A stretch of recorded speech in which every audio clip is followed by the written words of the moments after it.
Hey guys, Jamie here again from My Starless Sky, and today's video I got a couple things for you. First of all, I got some updates about the channel, about some of the interviews I'm doing, and a couple stuffs, and then I got a theory for you guys at the end so that you can get some actual content out of this video and it's not just an update video. All right, so let's just jump right into it. First of all, I want to let everybody know that my Sonic Adventure DX playthrough is on pause for the moment because if you watch the playthrough, you know my controller broke about halfway through because it was a garbage, like a off-brand Yobo GameCube controller, and it broke halfway through like the end levels, the levels that like start getting hard. So I finished Sonic's story up, but it was just I can't keep playing with that controller. It's gonna be horrible. So hopefully I'll have that figured out pretty soon, and then I can jump back into it. But the only thing is that a lot of people have mentioned that the quality on those videos is not great because I'm literally using my phone pointed at my TV to record them, and it looks like a potato. So a potato camera. So I'm probably going to try to get some actual screen capture going on so that like it doesn't look so garbage, because that would be nice, wouldn't it, for everybody? I bet everybody would like to watch it better in better quality. But right now I'm still trying to find my footing as a YouTuber and like bring you guys the best quality content I can. And for some of the later videos, I was able to up them from I think like 360 to 720p or something like that, and like it improved a little bit, but not enough, I guess. So I'm gonna do my best to bring you guys better content. I just want you guys to know that. So that's why the Let's Play is on pause for now, but I promise I will finish it once I get better equipment. So to the next thing, on to the interviews. I'm sure you guys noticed that I did the interview with Carrie Bubble Monkey X, and I also did the interview with Blazing Azure Crow, Logan Laidlaw. Both very cool people, and I can't thank you guys enough for coming on. If you see this, shout out to you guys, smash like. I wanted to tell you guys that I did a interview with Yamato SFX, Izzy, from Something Witty Entertainment. Carrie actually set that up for me. But it was like the second interview I had ever done, so there was some technical difficulties, and at the end of the day, the footage was unusable, unfortunately. So I've contacted Izzy, and I'm trying to set up a schedule for us to redo it again and maybe shift some of the questions around so it doesn't feel so bland that, he's answering the same questions twice. But, he's a very busy man working on all his Abridged series and, just being an adult. So, scheduling is kind of difficult right now. But I'm going to do my best. That's, basically all I can say is I'm going to do my best to get Izzy on here because he had the interview before, and I kind of feel bad that it's my fault that, it got screwed up. So I'm going to do my best to, bring that interview to you guys as soon as I can get it. So I also actually contacted a few other YouTubers from a couple different communities. I got a couple Dragon Ball YouTubers because you guys know how much I love Dragon Ball. I got a RubyTuber that hopefully I'm going to get on when his schedule clears up. I've contacted about 10, maybe 15 different people over the past week trying to get, new people for interviews. So I got a couple people from the Sonic community that I'm waiting to hear back from, and obviously a couple more Bridgers because that's where I started, so I'm trying to keep that going. So I'm hoping to hear back from all of them so I can create more content for you guys. And so speaking of those technical difficulties earlier with Izzy's video, I wanted to just apologize for the Blazing Azure Crow interview taking as long as it did. That also had a couple technical difficulties because right now I'm really only working with my phone. And thankfully they were like easily solved, but So that's why I was a couple days late. But now that I've like kind of got my footing and identified the format that I'm going to use and like the way I'm going to do everything, like I think future videos will definitely be a lot easier. So you can definitely like come to expect that. All right, so on to that's enough for the updates for now. I'll keep you posted if anything changes.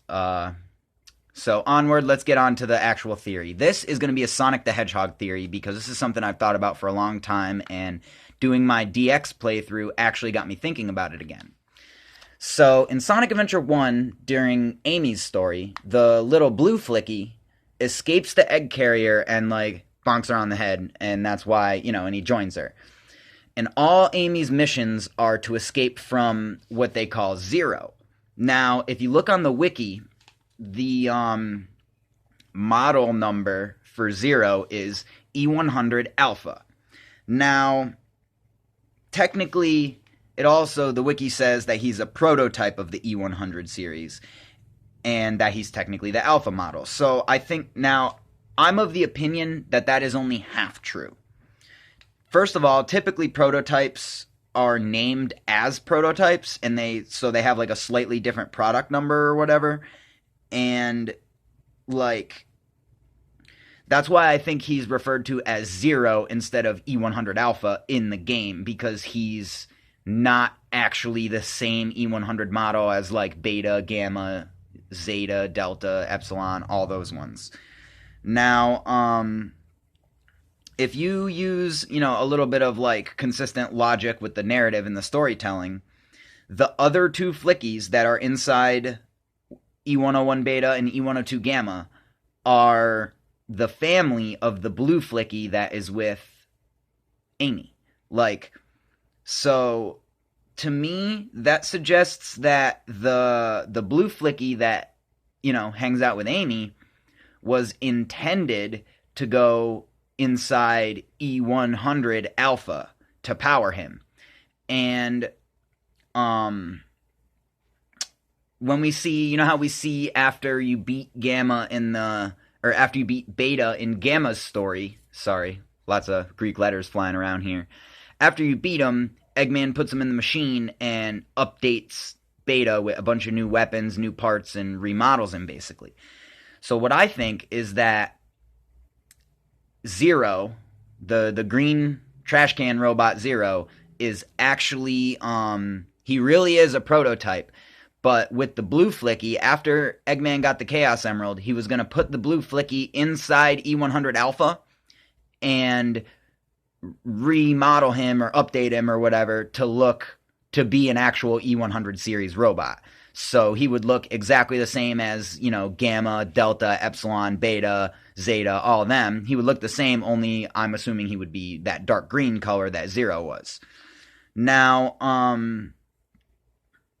I feel like, so there's kind of a couple other things you could say. You could say that maybe the blue flicky was meant for, what is it? It's E105 Zeta, so maybe the blue flicky was meant for E106 Eta, which is the next Greek letter, like, in alphabetical order, which is possible, but I don't really buy that because Zeta seems like a very final letter to end on for like English audiences and stuff, because a lot of people don't know that Zeta is an actually like a very early letter in the Greek alphabet. It's not that last letter like it is in English.